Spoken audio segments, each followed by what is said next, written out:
महाराष्ट्र के नागपुर में सोमवार यानी 17 मार्च को हिंसा हुई थी। इस हिंसा में कई लोग घायल हुए थे। ये विवाद छावा फिल्म के रिलीज होने के बाद शुरू हुआ, जिसके बाद सियासतदानों की वजह से ये मामला गर्म हुआ। और फिर क्या था, हिंदू संगठनों ने औरंगजेब की कब्र को तोड़ने का ऐलान किया। इस ऐलान के बाद कब्र की सुरक्षा को तो बढ़ा दी गई थी, लेकिन विवाद कम नहीं हुआ। 17 मार्च की रात को दो गुटों में पथराव शुरू हो गया। पुलिस का दावा है कि उस पर भी हथियारों से हमला किया गया, जिसमें पुलिसकर्मी समेत दर्जनों लोग घायल हो गए।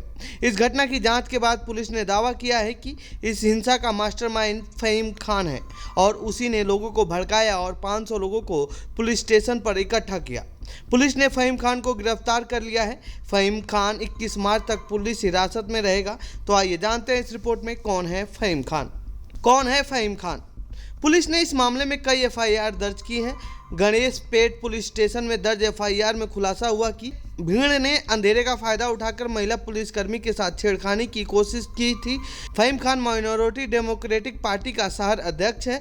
फहीम खान नागपुर के यशोधरा नगर में संजय बाग कॉलोनी में रहता है। एफआईआर में उसका नाम भी शामिल है। एफआईआर के अनुसार फहीम खान ने झड़प शुरू होने से कुछ समय पहले भड़काऊ भाषण दिया था। इसके कारण ही हिंसा भड़की थी। फहीम खान 2024 के लोकसभा चुनाव में नितिन गडकरी के खिलाफ चुनाव भी लड़ चुका है। हालांकि उसे 6.5 लाख वोटों के अंतर से हार मिली थी। करीब 1000 वोट उसे मिले थे। पुलिस के अनुसार फहीम खान द्वारा इकट्ठा की गई भीड़ ने कुल्हाड़ी, पत्थर, लाठियां और अन्य खतरनाक हथियारों के साथ आतंक पैदा करने के इरादे से हथियार को हवा में लहराया। फहीम खान पर धार्मिक दुश्मनी को बढ़ावा देने के इरादे से सामाजिक सद्भाव को बिगाड़ने का भी आरोप लगा है। कश्मीर पर्यटन पर हुई पत्थरबाजी। इस बीच महाराष्ट्र गृह मंत्रालय के मीडिया सूत्रों के अनुसार दावा किया गया है कि नागपुर हिंसा के दौरान पत्थरबाजी कश्मीर पर्यटन पर हुई। पुलिस मामले की जांच में जुटी है और सीसीटीवी फुटेज खंगाल रही है। नागपुर के पुलिस कमिश्नर रविंद्र सिंघल ने बताया कि घटना के बाद संवेदनशील इलाकों में 2000 से अधिक पुलिसकर्मियों को तैनात किया गया है। इसके अलावा क्यूआरटी और दंगा नियंत्रक पुलिस को भी तैनात किया गया है। क्यों फैली थी हिंसा? सोमवार यानी 17 मार्च को नागपुर में हिंसा भड़की थी। अधिकारियों के अनुसार एक अफवाह के कारण हिंसा भड़की। पहले कुछ संगठन औरंगजेब की कब्र हटाने के लिए प्रदर्शन कर रहे थे। इसी के बीच अफवाह फैल गई कि एक धार्मिक ग्रंथ को जला दिया गया है। इसके बाद हिंसा भड़क गई। इस हिंसा में पुलिस ने अब तक 5 पर एफआईआर दर्ज की है और 50 लोगों को गिरफ्तार किया गया है। वार किया और मैंने हाथ आगे करने की वजह से यहाँ पे फिर एक डीप इंजरी भी हुई। नागपुर में एक बड़ी कायदा और सुव्यवस्था की परिस्थिति निर्माण हुई थी। उसमें क्राउड बहुत बड़े पैमाने पे जमा हुआ था। उसके बाद पत्थरबाजी हुई, बहुत सारी गाड़ियों की भी तोड़फोड़ उसमें दिखाई दे रही है। बहुत सारे सीसीटीवी फुटेज भी हमारे पास अवेलेबल है, जिसमें कुछ असामाजिक तत्व हाथ में शस्त्र वगैरह लेके भी घूमते हुए नजर आ रहे हैं। लेकिन कल ये पूरी परिस्थिति नियंत्रण करने के लिए नागपुर शहर के CP sir Ravindra Singhal sir खुद ग्राउंड पे वहां पे अवेलेबल थी। हमारी डिफरेंट टीम्स भी थी वहां पे।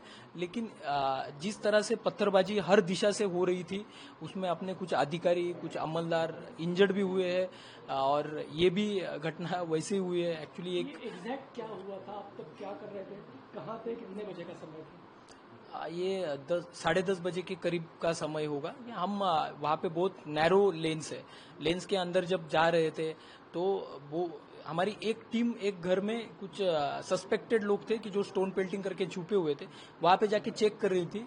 और उतने में एक 100 लोगों का क्राउड एक दूसरी गली से अचानक वहां पे आया। उनके पास शस्त्र थे, उनके पास पेट्रोल था, उनके पास आग लगाने के लिए भी चीजें अवेलेबल थी, लाठियां थी। तो मेरी टीम अंदर थी, तो मेरा पहले नेचुरल रिस्पांस यही था कि इनको यहीं पे रोका जाए या फिर पीछे ढकेला जाए, नहीं तो फिर आगे कुछ भी हो सकता था। तो मैंने उसी प्रकार से आगे जाके इनको जोर जोर से चिल्ला के रोकने का प्रयास भी किया। उनमें से कुछ लोग पीछे भी हट गए, लेकिन एक के पास वो कुल्हाड़ी थी, वो उसने आगे आके वार किया और मैंने हाथ आगे करने की वजह से यहाँ पे फिर एक डीप इंजरी भी हुई। लेकिन थैंकफुली कि हमारी टीम में से किसी को कुछ हुआ नहीं, सब लोग वहां से सेफली बाहर निकल आए। वो जो मॉब था, वो क्या आपको लगता था ये पूर्व नियोजित उनका पूरा ये एक तरीके से प्लान था, ऐसा आपको लगता? जब हम वहां पे गलियों में अंदर जा रहे थे तो हर गली में बड़े पैमाने पे मॉब दिख रहा था और कुछ पैमाने पे ऊपर से बिल्डिंग के ऊपर से भी पत्थरबाजी होती हुई दिख रही है। और बिल्डिंग के ऊपर पत्थर कैसे गए, ये तो पहला सवाल उसमें आता है। तो कुछ लग तो रहा है इसमें प्राथमिक दृष्टि की कुछ ना कुछ इसमें नियोजन हो सकता है, लेकिन इन्वेस्टिगेशन का पार्ट है वो, उसमें सारी चीजें क्लियर होगी। सोशल मीडिया भी चेक किया जाएगा, क्योंकि बहुत सारे सोशल मीडिया पे भी मैसेजेस वायरल हुए थे, वो ऑलरेडी हमने वो एविडेंसेस गैदर किए हैं, तो वो सारी चीजें क्लियर हो जाएगी। उनका जो टारगेट था वो उनका अपोजिशन था या फिर पुलिस थी? तो जनरली जब मॉब इकट्ठा होता है तो उनका एक सामने कोई मॉब हो वो टारगेट रहता है। लेकिन कल का जो दिख रहा था उसमें ऐसा लग रहा है कि उनका थोड़ा वैंडलिज्म किया उन्होंने, गाड़ी और तोड़फोड़ की, और उसमें जो असामाजिक तत्व थे वो पुलिस को भी टारगेट कर रहे थे। उनको जल्दी आइडेंटिफाई किया जाएगा कि अपने पास फुटेजेस अवेलेबल है और उनके ऊपर स्ट्रिंजेंट लीगल एक्शन भी ली जाएगी। ये पूरे वाकये के बाद खुद सीएम ने आपसे बात की है, आपके धाड़स की तारीफ की है। सीएम ने क्या कहा आपसे और कैसा महसूस करते हैं? सीएम सर ने कॉल किया था, उन्होंने तबीयत के बारे में भी जानकारी ली और उसके साथ ही उन्होंने पूरे नागपुर पुलिस की प्रशंसा भी की है। उससे डेफिनेटली नागपुर पुलिस का और इन जनरल महाराष्ट्र पुलिस का एक कॉन्फिडेंस बढ़ने में मदद होगी और इसके आगे भी फ्यूचर में हम ऐसे ही करेजियसली काम करते रहेंगे। तो ये थी नागपुर हिंसा से जुड़ी हमारी रिपोर्ट। आपको कैसी लगी यह रिपोर्ट कमेंट बॉक्स में बताएं।